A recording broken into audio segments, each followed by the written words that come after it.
c'est au Manhattan, fast food, Dakar, Sénégal, la grand-mère à l'hôpital Dantec, tout va bien, Caire, moi ici, toi là-bas, le visa au consulat numéro 39, y'attend, à l'état civil, déjà l'an 2000, déjà 2000 ans, au Manhattan, fast food, Dakar, Sénégal, cinéma, le Paris.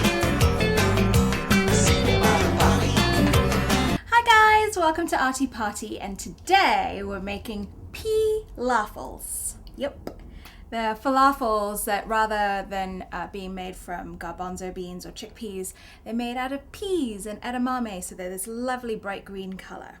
So we're going to need a bunch of ingredients. It's not that hard of a recipe, but it does involve a lot of stuff. So the first thing is these seeds here. I've got a trio of lovely seeds. I've got some fenugreek, some fennel, and some coriander seeds. And I'm using seeds because I'm toasting them back here in this small little pan, just until they turn a little darker. Just keep an eye on them because I can't tell you how many bunches of these I've burned. I just toasted them until they change color a little bit and you can smell them.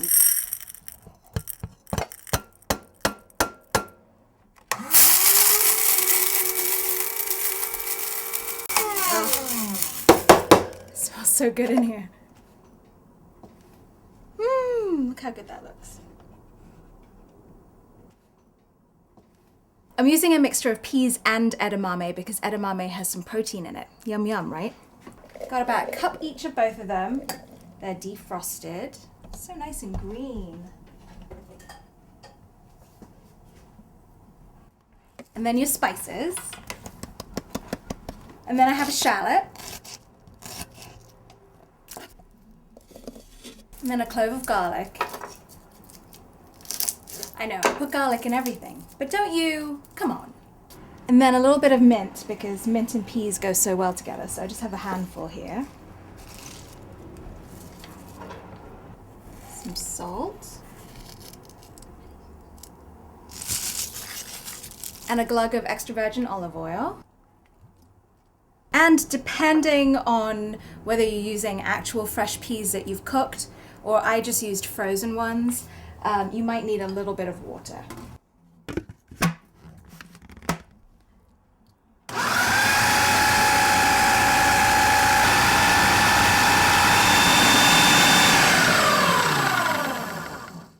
This is a great thing to make as a little party appetizer. You can make tiny little ones and serve them with drinks.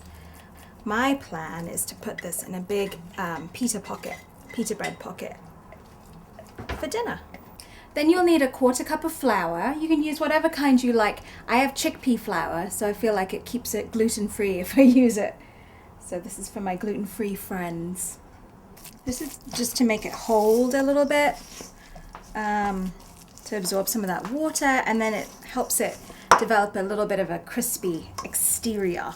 Okay, I'm just using a small non-stick skillet here, and I'm going to use a combo of oils. You can use whatever you want. I'm just being extra picky, but I'm using a little bit of canola and a little bit of extra virgin because extra virgin burns, and canola will maybe help it. I know it's incredibly picky, but that's just what I like to do. So there. So let that heat up until it's a little shimmery, and in the meantime, let's make a little Pea-lafel. This isn't going to hold together all that well in your hands, which is why you kind of have to make it in real time. Make it right before you throw it in your little pan. There it goes. The coolest thing about these is that everything's already cooked, fully cooked. So you're just waiting for this to crisp on one side and then you're going to flip it over. And it only really takes about a minute before they're ready to go. Nice and crispy. And then I just put them on some paper towel to drain. And I have to say, I love falafel. I love it. It's so yummy. It's so great, especially if you don't feel like having any meat. It's so great. And I think it's possibly maybe one of the best things to come out of the Middle East. Apart from maybe belly dancing, which I really wish that I had a belly dancer here to show you.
make your second batch.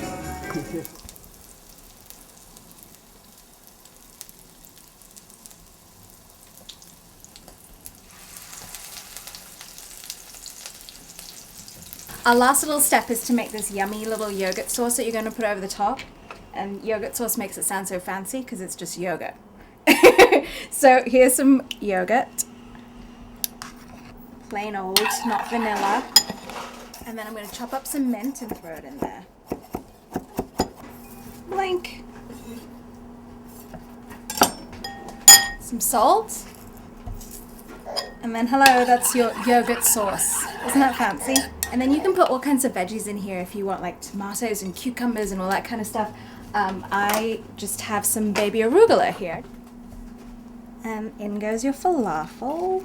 Put a couple on there. Ooh, sorry. In goes your Pea-lafel. And then drizzle a little bit of your sauce on there. And that, my friends, is what they call lunch. Oh my gosh. I wish there had been a microphone right here, because then you could have heard it go crunch as I bit into it.